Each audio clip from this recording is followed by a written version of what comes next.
के लिए बैठे। फिर एक विचार, अरे मैंने ये सुना है कि सुखदेव जी महाराज अपनी माँ के गर्भ में 12 साल तक रहे थे, क्या ये बात सत्य? बोले सुना तो हमने भी ऐसा ही। बोले राम राम राम। सुखदेव जी जब 12 साल तक अपनी माँ का पेट मारे, मेरे बेटा यदि 4 साल भी रहेगी पेट में तो मैं तो बिना मौत की मर जाऊंगी, तदा में मरणम भवे।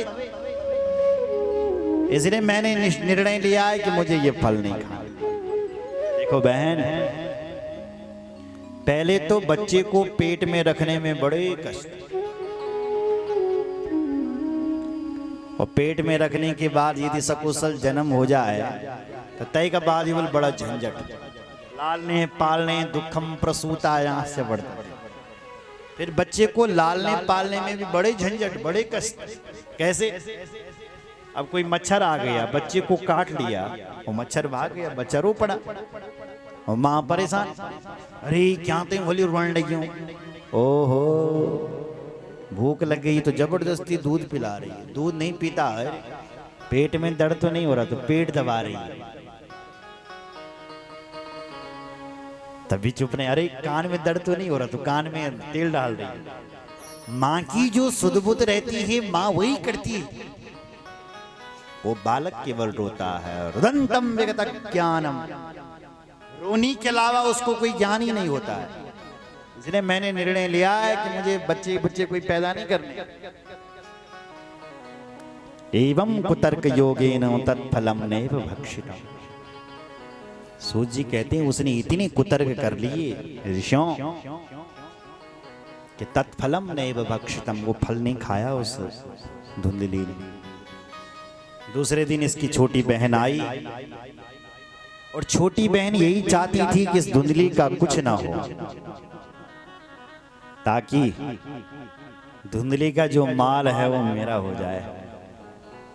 तो वो आए, उसने और भड़का दिया, ए धुंधली, फल खाने से भी कोई बेटा होते हैं? सब बकवास है, झूठ है। और अगर तुझे इस फल पर भरोसा है कि ये खान से बेटा होता है तो गाय को खिला, देखते हैं गौ माता क्या हो, बेटा हो कि ना हो, फल की परीक्षा हो जाएगी। तो अपनी चिंता ना कर, मैं भी गर्भवती हूं, मेरा जो बेटा होगा तुझे दे दो। आ गई बातों पर। बोलो जय श्री राम। मूर्ख और संख दूसरे की फूकने से बचते हैं साहब, नहीं? आ गई बातों। उसने चुपके से ये फल गाय को खिला दिया और अपने पतिदेव को विश्वास दिल कि मैं फल खा लिया, और नाटक करना शुरू कर दिया कि मुझे फायदा भी होने लगी। समय बीत रहा है, छोटी बहन का बेटा हुआ, उसने धुंधली को सौंप दिया। धुंधली ने अपने पति को दिखाया, देखो देखो देखो देखो महाराज, बेटा हुआ है।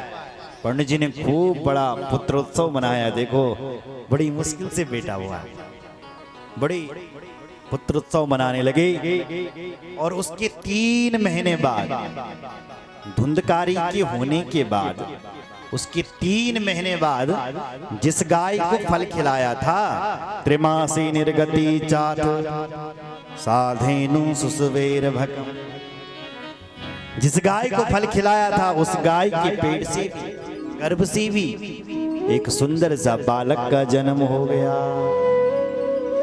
सर्वांग सुंदरम दिव्यम निर्मलम कनकाप्रभम। कनक सुंदर, सर्वांग सुंदर बालक। उस बालक के कान ही गाय जैसे थे, बाद बाकी तो सब मानव जैसे। देखने वालों की भीड़ इकट्ठी हो गई जब ये सुना कि पंडित जी के 2 पुत्र हो गए। कहते हैं पंडित जी बधाई हो, बधाई हो, बधाई हो। भाग्योदयोधुना जाता आत्मदेवस्य पश्यता धीन्वा बाल प्रसूतस्तु दैवरूपीतिको तुकम। विधाता का कौतुक देखो, गाय ने मानव पुत्र को जन्म दे दिया है। बधाई हो, बधाई। पंडित जी बधाई हो, बधाई। पंडित जी ने दोनों पुत्रों के नामकरण संस्कार किए महाराज। गाय के पुत्र के कान गाय जैसे थे, इसलिए उसका नाम गौकर्ण रखा। और अपने बेटे का कोई सुंदर सा नाम सोच रहे थे, तब तक धुंधली खड़ी हो गई।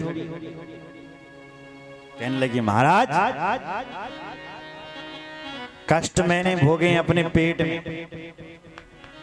और 9 रखने तुम तैयार हो गया। मैंने कष्ट भोगे तो मैं ही नाम रखूं। क्या नाम रखना चाहती हो? बोले मेरा नाम धुंधली, तो मेरे बेटे का नाम धुंधकारी होना चाहिए। पंडित जी ने कहा ठीक है, ठीक है, ठीक है, जैसी थारी तेरी इच्छा, कर ले। दोनों बच्चे बड़े हो रहे हैं। यत्कालीन तौ जात तरुणो तनया भो गौकर्ण पंडितो ज्ञान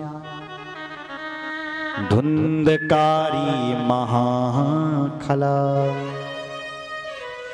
गौकर्ण जी जितने बड़े होते चले जा रहे हैं, उतने ही प्रकांड विद्वान और धुंधकारी बल जत का बड़ू बन रही हो, उतना ही दुष्ट प्रवृत्ति का खल होते चले जा रहा है। आगे क्या हुआ ये हम आपको कल बताएंगे। ठीक 2 बजे से सायंकाल 5 बजे तक कथा का समय रहेगा। आज वाणी को यहीं पर विराम देते हैं और शेष चर्चा कल होगी, ठीक है। बोलो शंकर भगवान की जय, रामचंद्र भगवान की जय। और विशेष सूचना, इस कथा का सीधा प्रसारण हमारे YouTube चैनल पर हो रहा है। आप अपने फोन पर सर्च करोगे आचार्य हिमांशु गैरोला, ठीक है, तो तब पर कथा चिया ओन रही लाइव प्रसारण चल रहा है। तो आप घर पे भी इस कथा को सुने साय के टाइम पर। और जजमान परिवार से निवेदन है कि आप सुबह ठीक समय 7:30 बजे नहा धो करके उपस्थित हो जाएं, ठीक है। पवित्रता सच से रहें, सोच विचार का ध्यान रखें। अच्छा, किसी को कटु शब्द ना बोलें। जजमान परिवार सबसे प्यार से बात करें और श्रद्धा रखें ब्राह्मणों पर, गौ माता पर, भगवान पर जितनी श्रद्धा होगी उतना फल मिलेगा। समभाव से सबसे बात करें, कटुता सा ना करें, प्यार से,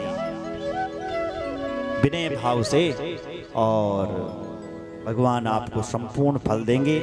और आप भी थोड़ा थोड़ा जब आपको समय मिलता है, ओम नमो भगवती वासुदेवाय, इस मंत्र का जाप करना है। सुबह जल्दी उठें और धारण पानी लिया भरते 1 गागर, ठीक है।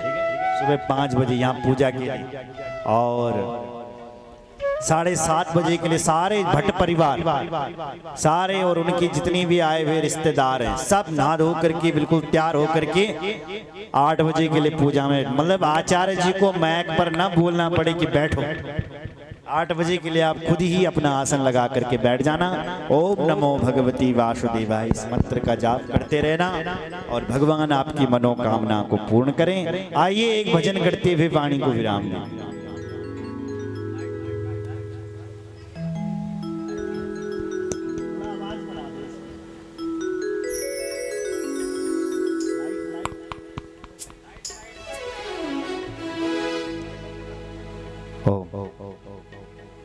बोलो कृष्ण चंद्र भगवान की जय।